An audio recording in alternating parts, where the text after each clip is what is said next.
Hello, welcome to my studio, welcome to this video. Today I want to talk to you about creating change in our creative practice and how I do that and how I think about doing that, and share a framework that might be helpful if you want to create any change in your own creative practice. I've also been thinking about energy shifts and gear changes in terms of my creative energy, so I thought I'd talk a little bit about creative energy and really just share some of the things that I'm thinking about as I head into summer. So it's just about summer here in the UK. Nearly every year at this time of year, I feel myself kind of limping a little bit into summer. I feel an energy shift, like I'm tired and I need a little bit of a reset, a little bit of a replenish, a little bit of a refresh. And it's happened to me all through my life, actually. I remember my father used to call it end of termitis. I was always really just struggling to get to the end of term and summer holidays. I'd be poorly and tired, and I feel that energy now. So I was thinking about this morning as I was journaling and writing in my notebook. And there's something that I find super helpful that I thought I would share with you in case you find it helpful too. And it's a really simple change model, which sounds very fancy, doesn't it? But whenever I'm thinking about any change, so I'm thinking about change now because I can feel that my energy is kind of shifting and I need to, I feel like retreat a little, nurture, replenish. And this is a super simple model in terms of how you might want to think about any change. And it's a model that I used to use when I worked in a charity years ago for organisational change, really, but it can be applied to anything. And the idea is that there are only ever 4 ways to create change. There are only ever 4 levers that you can pull to move you from one point to another point.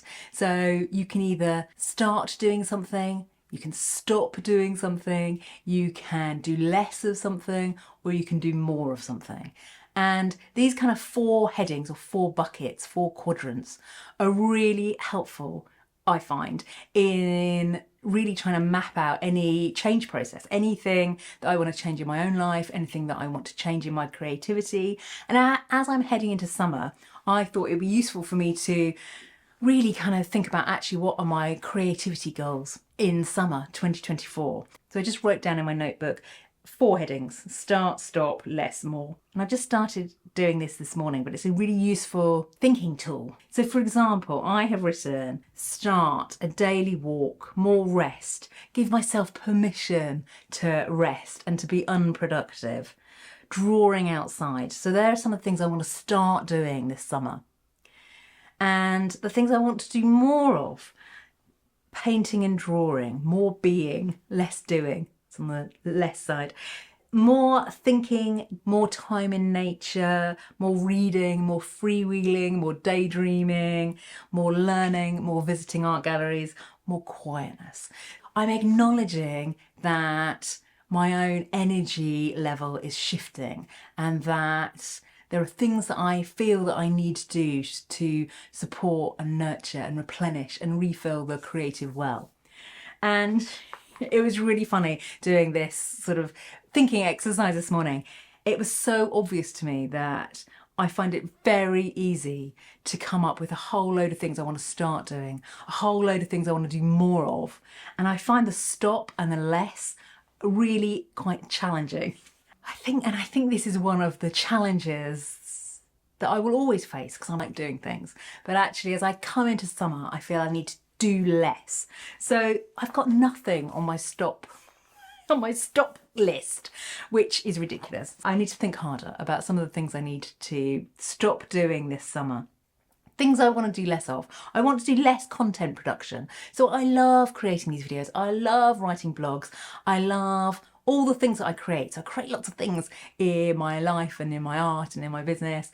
But when I get into summer, I feel like I need to just slightly tone down some of that and carve out moments, hours here and there where there is less doing, less busyness, less productivity, more kind of spaciousness for play and relaxation and reading, and not feeling that everything I do needs to, be productive, because that is a challenge for me. I like doing stuff. I love doing stuff, but I can feel that I'm getting tired and I need to just recalibrate. I found this a really useful tool. So what do I want to start doing? What do I want to stop doing? What do I want to do less of? And what do I want to do more of? I think it's really important to tune into our energy flows, to try and understand ourselves and what will support and nurture and nourish. How do we replenish our creativity? And it's something that I'm often sort of thinking about, because I want to be creative for the long term, and trying to unpick and understand my own needs from a creative point of view is a really important thing to ponder on. So you might want to do the same thing if it's summer with you, or even if it's winter. And I'm really aware that other people will have a completely different kind of energy pattern. So when I come to summer, I feel like I just want to breathe out a little bit and just take more time to sort of think and relax a little. And look, I'm not working, so I'm not taking the summer off and swanning around. I'm just trying to which sounds lovely actually, but really I'm just trying to carve out pockets in my day, pockets in my week that are less busy, really. So you'll probably see less videos from me over the summer. I tend to take a little bit of a pause, but I do enjoy making them. So, there'll be some, I'm sure, but I will probably be back full beam in September, and hopefully I'll be all perky and renewed and full of creative zest and vitality. You might want to do something similar. Do consider, for any change really, but I find it really useful when I'm thinking about my own creativity and my own energy, to think, actually, what do I need to start doing? What do I need to stop doing? What do I need to do less of? And what do I need to do more of? It's just a really useful thinking framework.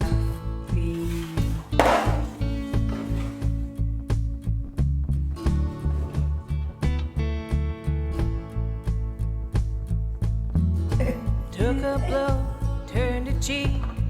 Those lessons cut me deep.